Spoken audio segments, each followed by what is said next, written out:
Ce 19 décembre restera mémorable dans l'agenda académique. Les étudiants de l'université Assane Seck ont décidé de mettre la clé sous le paillasson. Au lieu de la marée humaine habituelle et des manifestations enragées, c'est plutôt des étudiants soucieux de leur avenir et attristés de leur sort que nous avons trouvé sur place, traduisant ainsi une émotion à fleur de peau. Il y a un décret qui est sorti juste pour la nomination du directeur du COUS.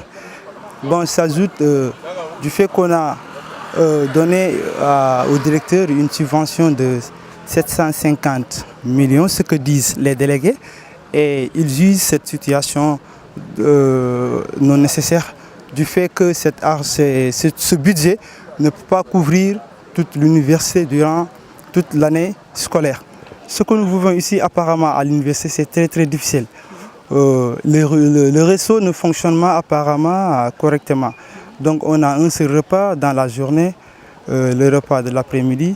Ça, c'est une situation qui est non tenable. Les étudiants sont très fatigués et les cours aussi sont accélérés. Bon, il y a des étudiants qui ne sont pas des Ziguinchor. Donc pour cela, c'est très difficile de vivre ici à l'université. Il y a d'autres même aux alentours de l'université, il y a des femmes qui vendent là-bas du fondé. Et ça, c'est très difficile pour un étudiant qui doit préparer des examens et dont les situations de vie et sanitaires même ne sont pas remplies. L'autonomisation du campus social, les dures conditions de vie, la restauration, la santé, les infrastructures sont autant de manques qui font que les étudiants sont plus que acculés. Il y a d'abord le problème de l'autonomisation et le retard des sentiers. Et le campus social aussi. Et aussi, il y a le problème de notre restauration. En période d'examen, ces temps-ci, on était en période d'examen, les étudiants ne parvenaient même pas à se restaurer. C'est ça, c'est un grand problème. Et en fait, si on ne parvient même pas à se restaurer, certains seront obligés de quitter le campus social et aller regagner presque, ou bien aller chercher des tuteurs dans la ville. Et avec aussi les moyens de ce déplacement, parfois on risque même de retarder avec ces épreuves-là.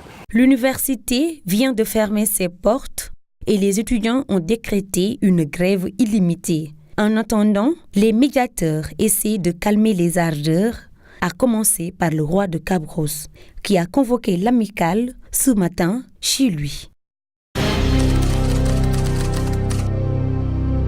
Nous faisons des efforts en interne, vraiment pour diversifier l'offre de soins surtout, parce que nous avons fait venir pas mal de spécialistes ici. Il y a des spécialités qui n'existaient pas ici, qui sont actuellement en train d'être développées. Je peux citer la pneumologie, la néphrologie, et on a même eu à faire le service de gastro-entérologie. Donc vous voyez, on est en train de vraiment faire notre chemin. On fait la différence parce que quand même on met l'accent d'abord sur l'accueil. L'accueil est toujours décrié au niveau des structures sanitaires, mais à l'hôpital de la Paix, on a mis l'accent sur le volet accueil, orientation, mais également sur la salubrité des locaux. Vraiment, je ne sais pas si vous avez eu l'occasion de visiter l'hôpital, mais ce qui frappe déjà, c'est vraiment la propreté. Et il y a l'accueil aussi, c'est mettre les patients en confiance. Ça leur permet de revenir. Le festival et les acteurs partenaires s'agrandissent également. Et au-delà de tout ça également, les terroirs, les quartiers, les associations de plus en plus intègrent le comité d'organisation et de pilotage du festival. Donc voilà les raisons qui font que le festival toujours continue à prendre de l'ampleur et cette année 2016, voilà, c'est parti davantage, mais sur bien une proposition qui s'est faite l'année dernière suite à l'engagement de monsieur le chef de l'État du Sénégal, le président Macky Sall, de faire de la Casamance une zone touristique prioritaire et un pôle de développement stratégique. C'est mettre en place une économie locale très forte et durable, capable de créer des milliers d'emplois et capable de créer des richesses et des ressources pour les populations. Secteur, on parle de santé avec la calebasse, on parle d'énergie, on parle de tourisme, on parle d'agriculture. Quand même, ce sont les mamelles de notre économie nationale. En fondant notre action dans l'exploitation de cette calebasse, nous pensons que le développement pourrait très rapidement survenir et régler ce que nous attendons de ça.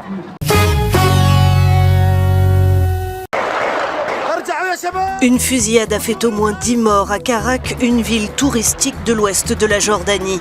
Parmi les victimes, un touriste canadien, 7 policiers et 2 habitants. 4 assaillants auraient été abattus par la police, mais le nombre total reste encore inconnu. Les circonstances sont encore peu claires. Selon les autorités, un accrochage aurait eu lieu entre des hommes armés et la police en dehors de la ville de Karak. Ils auraient alors fui vers le centre-ville et trouvé refuge dans cette citadelle bien connue des touristes, puisqu'elle date de l'époque des croisades.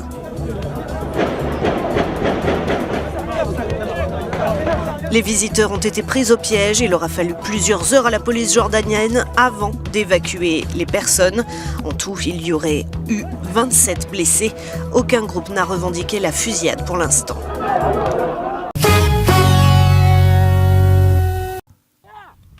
Ce dimanche aura été l'une des journées les plus meurtrières en Ukraine depuis le mois de juillet. Des tirs d'artillerie et de mortiers ont opposé soldats ukrainiens et séparatistes pro-russes près de la ville de Debaltseve. Selon Kiev, 5 soldats ukrainiens ont été tués et le bilan serait d'au moins 20 morts dans le camp adverse. L'Est de l'Ukraine est en proie depuis 2 ans et demi à un conflit opposant forces gouvernementales et rebelles pro-russes, ces derniers étant soutenus militairement par la Russie selon Kiev et les Occidentaux. Il a fait près de 10 000 morts et malgré l'instauration de plusieurs trêves, les affrontements reprennent régulièrement.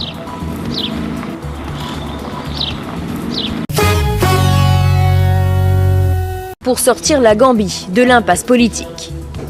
En marge du sommet de la CEDEAO, les chefs d'État ouest-africains ont décidé d'une feuille de route. Une fois de plus, en faveur du président élu, Adama Barrow. L'autorité appelle le président Yahya Jammeh à accepter le résultat des urnes et à s'abstenir de toute action susceptible de compromettre la transition et la passation pacifique du pouvoir au président. Le 1er décembre dernier, le président gambien est battu. Après 22 ans au pouvoir, le peuple vote massivement pour son opposant. Dans la foulée, Yahya Jammeh reconnaît sa défaite, mais une semaine plus tard, il rejette les résultats. Mardi, il a même saisi la Cour suprême pour demander leur annulation. La passation de pouvoir est prévue le 19 janvier prochain. Les chefs d'État ouest-africains comptent notamment sur un arbitrage du président nigérian, Muhammadu Buhari, nommé médiateur dans cette crise.